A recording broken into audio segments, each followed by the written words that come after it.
Hey everybody, I'm Brian with Knox Company, and I'm going to show you how to install these racks right here in the back of your 4Runner.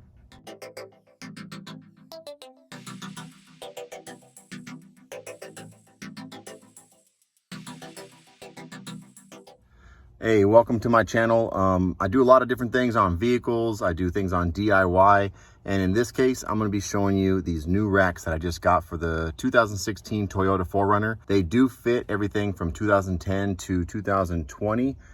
I think they also fit the 2022 models because they're not really changing anything until it looks like 2023. But on the box it says 2010 to 2020. These things are awesome. They go right in. I'll show you step by step. And the reason I'm making the video is to kind of give you a better look at what to expect. But also the instructions are a little bit simple, and I had to kind of figure out a couple things along the way. So I'll show you what tools you need. I'll show you what parts you need. I had to buy a couple pieces. I don't know if it was missing or not, but I'm going to show you what you need to make sure that you have before you start. And that way you don't be making a trip to the store. But here we go. I'll show you everything step by step. Really easy installation. Let's go. All right, so one of the first things you want to do is open up this box and make sure that everything's inside. The reason that I say that is because when I opened up mine, there was a lot of loose parts inside. There was nuts, bolts, washers. So as soon as I opened it up, I saw them start to fall out. So before you throw the box away and you throw away any packaging, go through everything, make sure that you have all the screws, nuts, and bolts, because I did have to buy a couple washers. I don't know if that's because they were lost or it just, maybe I used too many, but it seemed like I needed more than what was provided, even though the numbers kind of matched up. So check your box, check your packaging, and then make sure you have everything listed there on the sheet. I laid it all out and it looked like I had everything. And then when I went to go finish it up, I ended up needing a couple washers. So I'll show you where I needed those at. So let's go over some of these parts. In case you have any questions about these tires and rims, these steps and everything, I have them in the description on the video. So just check those out. I'll show you some quick links. But now we got all of our parts laid out. Make sure you have everything you need inside that box before we start taking apart this truck. You're gonna have 2 short, 2 long spacers. You're gonna have 24 washers. You're gonna have 12 nuts, 12 bolts. There's 24 of these because there's one that goes on front and back. 2 long, 2 short. You're gonna have 8 because there's 4 in each panel. And in case you're wondering, the panels do have threads on them. You are gonna need a flathead. You're gonna need a Phillips. I'm gonna be using a small crescent wrench. You could also use that for the 1 bolt that you're gonna be using and replacing you're gonna be using the original from the vehicle. It's a 10 millimeter, just to be faster. That's actually located up here on your little coat racks. And then you're going to be using a number 3 and number 5, these 2 here, for these bolts, these little ones and these medium-sized ones. So taking a look at these bags, the bags are actually really nice. One of the reasons I paid the $185 or whatever it was, like 10-15 bucks more, was because it did come with the bags. Came with straps, basic instructions, which is kind of why I'm doing this video. But looking at these bags, these are actually really nice bags. I've had a lot of gear bags around. They do come with some MOLLE straps. They have MOLLE on the front. You have a regular square, rectangle. You have a medical one. This one looks kind of like a go bag. It has all these different pouches for pens and knives and different things. So this has multiple compartments. Looks like you can have a handle right here to be able to grab it and go. And then there's this one here that's just like another medium size.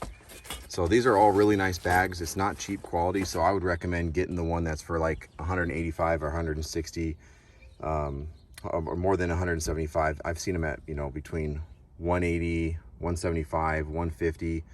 The more expensive ones come with these. I'd recommend getting it. So the other things you want to make sure you have are these left and right brackets, which are marked. You got these universals for the top. Those go up there by the coat rack. And then you have your side panels. On the inside that you'll be seeing, they don't mark them, but it's really cool because they do mark the back. And like I said, they do have the threads there, so you don't have any bolts or nuts that go on these. And it's really cool because they mark them left and right. And what they're referring to is left driver side, right passenger side. But once you get all that done, the next thing to do is go ahead and start assembling your panels. They're marked really nice with the left 1, left 2, right 1, right 2, or the 2 left sides and 2 right sides. What they're referring to is like the left side driver, right side passenger. and they line up perfectly. The panels sit together really flush, and the panels have threading on them. So when you put those small little screws in, they tighten right down with the number 3 crescent wrench or Allen key. Put those panels together and then start to assemble the top of it where you put the bracket on. So assemble the bracket with the four bolts. I use 2 washers per bolt, 1 on the front, 1 on the back, and make sure you put the nut on there. Those ones you can tighten up, just make sure it's nice and even, but tighten the 2 pieces together and then attach it to the panel. You will see that one of those longer pieces for the bracket, it says left and right. So that will go on the left one or the right one. But the slender, skinnier tab actually goes on either one. They're universal. Once you attach those, I like to attach them to the panel a little bit loose in case I need to adjust them. Then I can go ahead and make sure that I have all my bolts removed from the car. Again, there's going to be 2 lower ones that I showed you where you're going to be able to remove them out, pop the panels and take the screws out. We'll be replacing those. You will be reusing the one at the top that in my vehicle held the like little coat hanger hook, but there is 1 bolt that the vehicle has that you'll be using again. I like to actually hang it from the top one first. That way I can align my 2 corners. I'll put the spacers in there with the washers, and this is where I needed the extra 2 washers or 4 washers, was because at this point I had ran out. So luckily I had some in the garage, but you can get them at the store also. You actually don't even really need them if you were missing them, because they do still fit through the holes there. But I would recommend using a washer. It makes it look clean, and you don't want these things to ever pull through and wish that you had it later. So once I have those bottom corners aligned, then I go ahead and tighten those down, and they went right in. The threading, everything, like I said, the hardware is really nice. I tightened it down, and then I can tighten up the top one.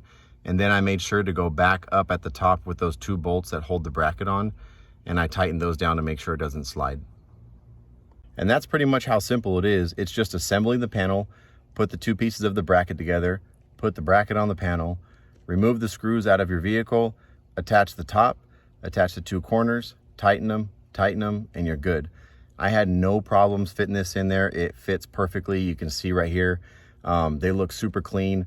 One of the main reasons I actually really wanted it was to help keep our dog from scratching the windows, because we got 2 dogs now, and they go nuts in the back, and I would hear them on the windows. And so it made me think, what could I do to protect them? And then I found this system.